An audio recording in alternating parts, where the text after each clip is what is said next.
All right, so now we're in the south warehouse, which has inventory picks and inventory put away, and no receipt, no shipment. So the directed put away is not checked. Let's take a look at how we do movements in that. So we have to look at internal movements, which is a different screen than the movement worksheet that we did before.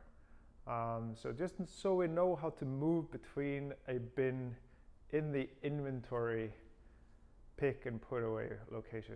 Microsoft really should put a different name for this scenarios. Maybe I'll create one day, but hopefully you know what I'm talking about. Let's take a look at the system.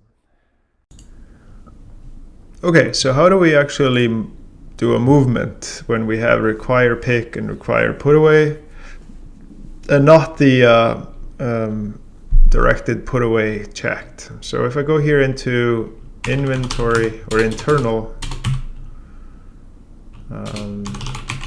movements, like so, and create a new one. I just go ahead and just give it a number. I don't think I have a number series for it.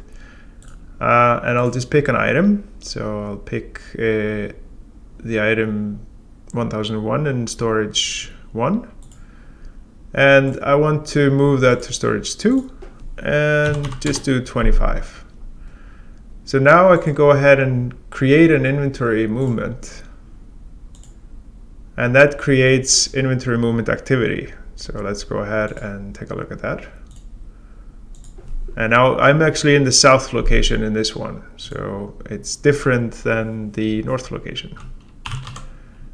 Inventory movement. Let's just go ahead and look for movement.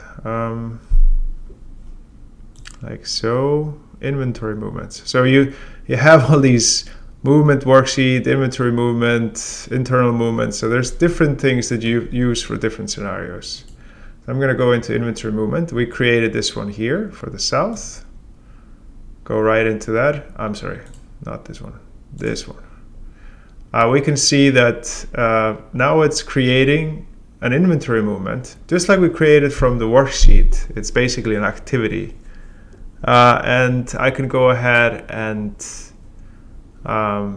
register this movement by just going into movement, actually process, autofill quantity handle, so the quantity handle gets filled out, and then register the inventory movement.